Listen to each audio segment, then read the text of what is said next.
Thank you all for coming. Welcome to the History Show. Guests today we have Zorro, we have an Indian, and a cowboy. Okay? So, a cowgirl, cow person. I'm sorry. I think the first thing we wanted to talk about was Zorro. So I'm going to ask, it's nice that you've joined us here today, Zorro. Thank you for coming. How are you different from, I mean, you're kind of like a Robin Hood sort of guy, Hispanic Robin Hood. How are you different from other American heroes? Well, first, the biggest thing is I was Hispanic, and it was thought that I kind of represented the resistance to the American cultural oppression that was going on during western expansion in California and Arizona. And I was based off of real people like Joaquin Murrieta, who was a bandit back in the 1850s, and he robbed because he was wrongfully accused by the California government. So, like, who did he rob? Was he like a real? He would rob anybody. He was Robin Hood. He would steal from the rich and give it back to the poor, all in the name of vengeance.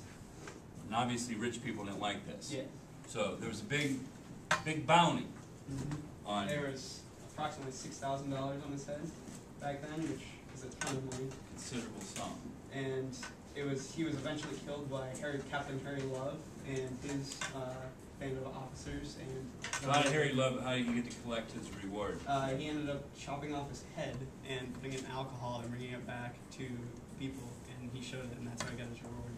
So also, good positive identification right there. So literally, when they said there's money on the head of Joaquin Murrieta, literally, here's his head, give me my money.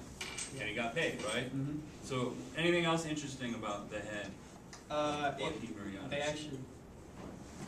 They kept it, and he went around to miner camps and actually showed it off for $1. And really? He made a fortune off of it. So that's pretty cool. So where's I wonder where Joaquin Murrieta is. Now, what's the date on that poster? First of all. I do believe that is August 19th, 1853. 1853. And when was he executed? 1852. So they kept it for a few years. They probably had it for like 6, 8 years in a jar of alcohol. Here's the head. I wonder what happened. Whatever happened to it? They kept it. It was actually kept for almost 100 years, and then it was eventually destroyed in the earthquake of 1940. Oh, what a shame. So we can't go view the head of Joaquin Murrieta today. Not anymore. All right. Well, thank you, Zorro. That was very interesting stuff. Okay. Let me talk to our. You can give Zorro a round of applause there.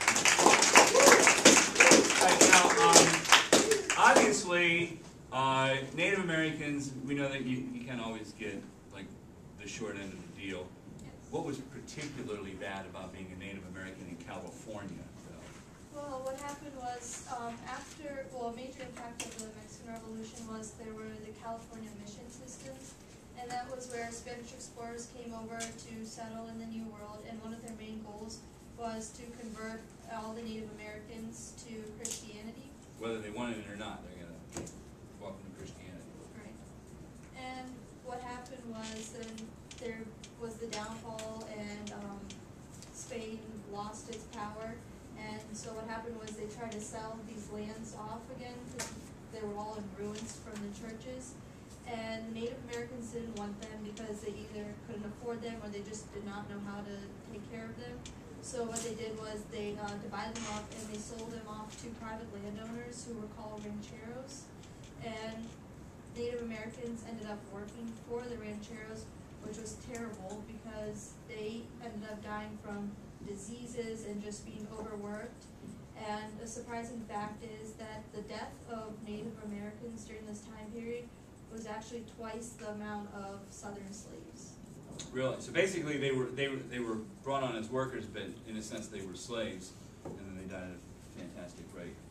We know the Indians in California, basically, especially towards the end of the gold rush, basically vanished. I mean, it's an example of genocide in America. It seems like, doesn't it? Concentrated effort to eradicate the Indians. Okay. Well, sorry for what happened to you and your people in California. Cowboys might have had something to do with that, but cowboys weren't all, like, when everybody thinks, a lot of people when they think of America, especially Europeans, they get an image of a cowboy. in their head. But cowboy's not really truly like a white American figure, is it? No, it actually comes from Spain influence and ideas. Like, there are a lot of English words that we have that really are of Spanish origin, like chocolate, Oh, wow. and like foods like the banana, potato, tomato, and there are also like geographical things that are of Spanish origin as well, like states like Colorado, California, Florida, and there's also like San Francisco and Santa Fe and places like that. All that's Spanish origin. So all the, basically out west is, any Spanish name is because the Mexicans were there first, and the Spanish were there first. Now, did you guys have a map or anything that you were going to show on that? I think it's one, if you just want to like click over on that next tab at the top. I think it's that one, the one Oh, that's that's, big no, map. that's Joaquin Murrieta, right? Yes. With his hat. That's right. Yeah, it's just showing the ones of Spanish origin, like Nevada, Colorado, Anything in yellow. Florida. But also Texas and Arizona, Utah would be included in that. That whole area right there, just fill that in and include Texas. That's a huge chunk of land that we basically took from Mexico. We'll get to that later today. All right, what else we got? This is just a map of California to show how many missions that they set up during that time. So they concentrate primarily on the coast. Any reason for the distances there? Like between The missions? they were spread out, they were everywhere. I heard it was like basically one day's ride. So you'd ride one day and then you could stay at a mission. Then the next day you get up and after a full day you would hit the next mission. Is there any truth to that? Yes. Yeah, that's kind. So you can see they are spaced out that way. It's a pretty good idea for you know the coast, settling the coast of California, which is a pretty nice area, obviously.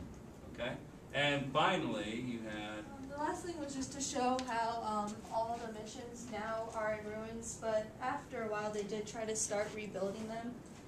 But this is what before where the Native Americans were working on. I had no idea there were so many missions in California. That was Yes. good to know. Okay. All right. Well, thank you all for joining us here on our show.